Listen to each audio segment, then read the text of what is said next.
इस वीडियो में हम डिस्कस करेंगे 14 सितंबर के इंपॉर्टेंट करंट अफेयर्स। तो देखते हैं हमारा पहला प्रश्न क्या है।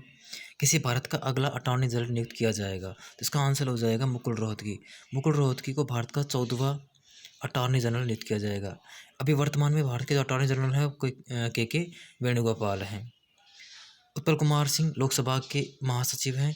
प्रमोद चंद्र मोदी राज्यसभा के महासचिव हैं। बढ़ते हैं अगले प्रश्न की ओर।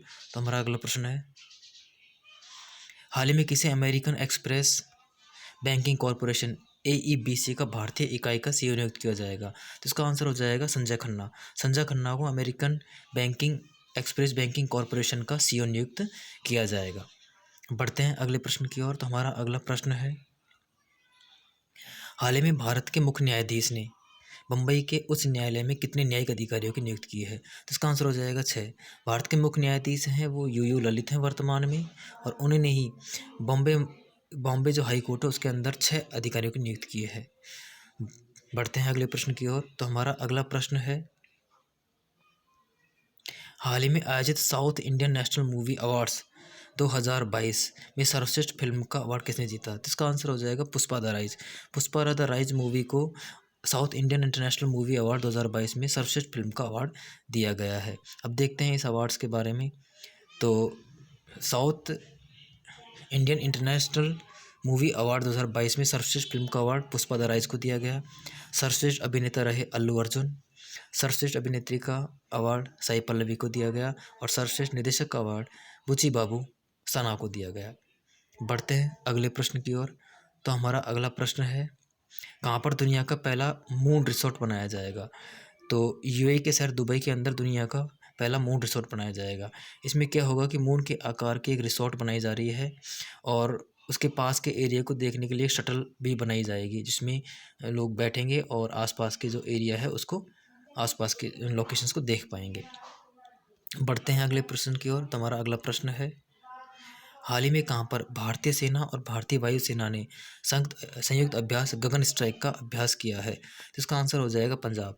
पंजाब के अंदर भारतीय सेना और भारतीय वायुसेना ने खुद की क्षमताओं को बढ़ाने के लिए गगन स्ट्राइक, एक संयुक्त अभ्यास गगन स्ट्राइक का अभ्यास किया है। बढ़ते हैं अगले प्रश्न की ओर। तो हमारा अगला प्रश्न है, हाल ही में किस बैंक ने भारत की पहली इलेक्ट्रॉनिक बैंक गारंटी जारी की है? तो H D F C bank ने national e governance service limited के साथ मिलकर भारत की पहली इलेक्ट्रॉनिक बैंक गारंटी जारी की है। पहले बैंक गारंटी जो कागज़ों में होती थी उसको कंप्लीट होने में 3 से 5 दिन का समय लगता था। अब ये पूरी तरह से पेपरलेस हो चुकी है बैंकिंग गारंटी, और इसमें कम समय में ही इलेक्ट्रॉनिक बैंकिंग गारंटी को पूरा किया जा सकेगा। HDFC की स्थापना 1994 में हुई थी। हेड ऑफिस इसका मुंबई में है, और इसके जो CEO हैं वो शशिधर जगदीशन है। बढ़ते हैं अगले प्रश्न की ओर। तो हमारा अगला प्रश्न है, हाल ही में कहाँ पर प्रधानमंत्री ने विश्व डेयरी सम्मेलन 2022 का उद्घाटन किया? तो इसका आंसर हो जाएगा उत्तर प्रदेश। उत्तर प्रदेश के शहर ग्रेटर नोएडा के अंदर विश्व डेयरी सम्मेलन 2022 का आयोजन किया गया। इसका आयोजन अंतर्राष्ट्रीय डेयरी महासंघ के द्वारा किया गया था। बढ़ते हैं अगले प्रश्न की ओर। तो हमारा अगला प्रश्न है, हाल ही में अगस्त 2022 के लिए किसे पुरुष ICC player of the month का अवार्ड दिया गया? तो इसका आंसर हो जाएगा सिकंदर राजा को। जिम्बाब्वे के प्लेयर हैं सिकंदर राजा, इन्हीं को अगस्त माह के लिए पुरुष ICC player of the year का, प्लेयर ऑफ द मंथ का अवार्ड दिया गया।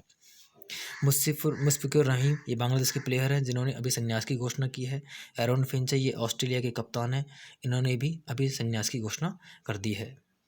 बढ़ते हैं अगले प्रश्न की ओर। तो हमारा अगला प्रश्न है, हाल ही में किस राज्य सरकार ने फिल्म उद्योगों हेतु राज्य की पहली सिनेमा पर्यटन नीति 2022 जारी की है? तो इसका आंसर हो जाएगा गुजरात। गुजरात ने ही फिल्म सिनेमा पर्यटन नीति जारी की है। इसमें क्या होगा कि इसका जो उद्देश्य रखा गया है वो एक तो रखा गया है निवेश को बढ़ावा देने के लिए, इन्वेस्टमेंट को बढ़ावा देने के लिए। दूसरा फिल्म इंफ्रास्ट्रक्चर डेवलप करने के लिए। तीसरा होता है फिल्म प्रोडक्शन के अंदर रोजगार बढ़ाने के उद्देश्य से इसे लागू किया गया है। इसमें 500 करोड़ तक के निवेश के लिए 15% वित्त प्रोत्साहन प्रदान किया जाएगा, और 500 करोड़ से ज़्यादा के लिए 20% का वित्त प्रोत्साहन सरकार के द्वारा दिया जाएगा। बढ़ते हैं अगले प्रश्न की ओर। तो हमारा अगला प्रश्न है, हाल ही में किस राज्य सरकार ने निवासी सुरक्षा और सुरक्षा अधिनियम पोर्टल लॉन्च किया है? तो ये मेघालय की सरकार ने लॉन्च किया है। मेघालय सरकार ने निवासियों की सुरक्षा को ध्यान में रखते हुए एक पोर्टल लॉन्च किया है, जिसे निवासी सुरक्षा और सुरक्षा अधिनियम पोर्टल कहा गया है। बढ़ते हैं अगले प्रश्न की ओर। तो हमारा अगला प्रश्न है, हाल ही में किसे नायरा एनर्जी का अध्यक्ष नियुक्त किया गया है? तो प्रसाद के पन्नीकर को नायरा एनर्जी का अध्यक्ष नियुक्त किया गया है। नायरा एनर्जी एक पेट्रोकेमिकल्स कंपनी है और उसी के जो अध्यक्ष हैं प्रसाद के पन्नीकर नियुक्त किए गए हैं। बढ़ते हैं अगले प्रश्न की ओर।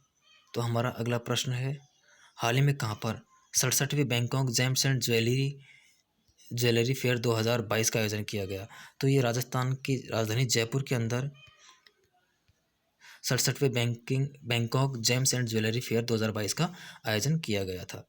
बढ़ते हैं अगले प्रश्न की ओर। तो हमारा अगला प्रश्न है, हाल ही में जारी पुस्तक divorce and democracy A history of personal law in post independence India के लेखक कौन है? तो इसे सौम्या सक्सेना ने लिखा है। इसके अंदर आज़ाद उपनिवेशवाद के बाद भारत में तलाक और उससे संबंधित जो समस्याएं हैं उनको लेकर ये पुस्तक लिखी गई है, जिसके लेखक सौम्या सक्सेना है। बढ़ते हैं अगले प्रश्न की ओर। तो हमारा अगला प्रश्न है, हाल में किसे महिला ICC player of the month का अवार्ड दिया गया है? तो इसका आंसर हो जाएगा तालिया मैकग्राथ। तालिया मैकग्राथ को, ये ऑस्ट्रेलिया की प्लेयर है और इन्हीं को महिला player ICC player of the month का अवार्ड दिया गया है। और पुरुष के लिए अवार्ड सिकंदर राजा को दिया गया है, जो जिम्बाब्वे के प्लेयर हैं। मिताली राज ने अभी संन्यास की घोषणा कर दी है। बढ़ते हैं अगले प्रश्न की ओर। तो हमारा अगला प्रश्न है, किस राज्य में राष्ट्रीय समुद्री विरासत परिसर बनाया जा रहा है? तो गुजरात के शहर लोथल के अंदर राष्ट्रीय समुद्री विरासत परिसर बनाया जा रहा है। लोथल एक सिंधु घाटी सभ्यता का शहर है। इसी शहर के अंदर एक स्टेडियम मिला था। इसी शहर में स्टेडियम मिला था सिंधु घाटी सभ्यता की खोज के समय। बढ़ते हैं अगले प्रश्न की ओर। तो हमारा अगला प्रश्न है, हाल ही में भारतीय वायुसेना ने पिच ब्लैक अभ्यास का आयोजन किस देश के साथ किया? तो इसका आंसर हो जाएगा ऑस्ट्रेलिया। ऑस्ट्रेलिया के साथ भारतीय वायुसेना ने पिच ब्लैक अभ्यास का आयोजन किया गया और इसका आयोजन भी ऑस्ट्रेलिया के अंदर ही हुआ था। अब बात करते हैं हम ऑस्ट्रेलिया की। तो ऑस्ट्रेलिया है ये ऑस्ट्रेलिया में सबसे एक नदी निकलती है, मूरे डार्लिंग नदी यहाँ की प्रसिद्ध नदी है। ग्रेट डिवाइडिंग रेंज यहाँ की एक महत्वपूर्ण पर्वत श्रृंखला है। अब बढ़ते हैं अगले प्रश्न की ओर। तो हमारा अगला प्रश्न है, हाल में किस कंपनी ने सीएसआर परियोजना के लिए भारतीय सेना के साथ समझौता किया है? तो इसका आंसर होता है हिंदुस्तान पेट्रोलियम कॉरपोरेशन। एचपीसीएल ने सीएसआर परियोजना के तहत भारतीय सेना के साथ समझौता किया है। इसमें क्या होगा, जो लद्दाख क्षेत्र है वहाँ पर कारगिल क्षेत्र में 50 जो वहाँ की छात्राएँ हैं, इनको इंजीनियरिंग और मेडिकल की पढ़ाई के लिए इनको प्रोत्साहन प्रदान किया जाएगा, इन्हें प्रशिक्षण प्रदान किया जाएगा, इन्हें आगे प्रवेश के लिए पढ़ाई के लिए प्रोत्साहन किया जाएगा। और इसका नाम रखा गया है कारगिल इग्निटेड माइंड, इस परियोजना का नाम रखा गया है। बढ़ते हैं अगले प्रश्न की ओर।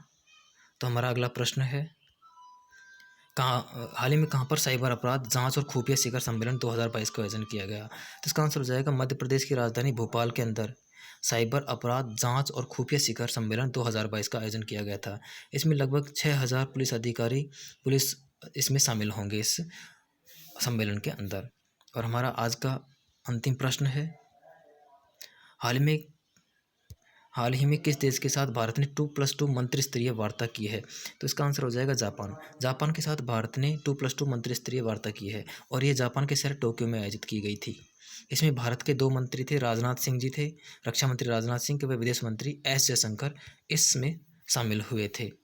भारत 2+2 मंत्री स्तरीय वार्ता जापान के साथ करता है, उसके अलावा ऑस्ट्रेलिया के साथ करता है, अमेरिका के साथ करता है और रूस के साथ करता है। इन चार देशों के साथ भारत 2+2 वार्ता करता है। तो ये हमारा आज का अंतिम प्रश्न था। आपके कोई क्वेरीज हैं तो आप कमेंट में लिख के पूछ सकते हैं। उसके अलावा आप चैनल को लाइक करें, यहाँ पर लाइक का बटन है, शेयर करें अपने दोस्तों के साथ, और हमारे चैनल को अभी तक आपने सब्सक्राइब नहीं किया है तो सब्सक्राइब भी कर लें। धन्यवाद।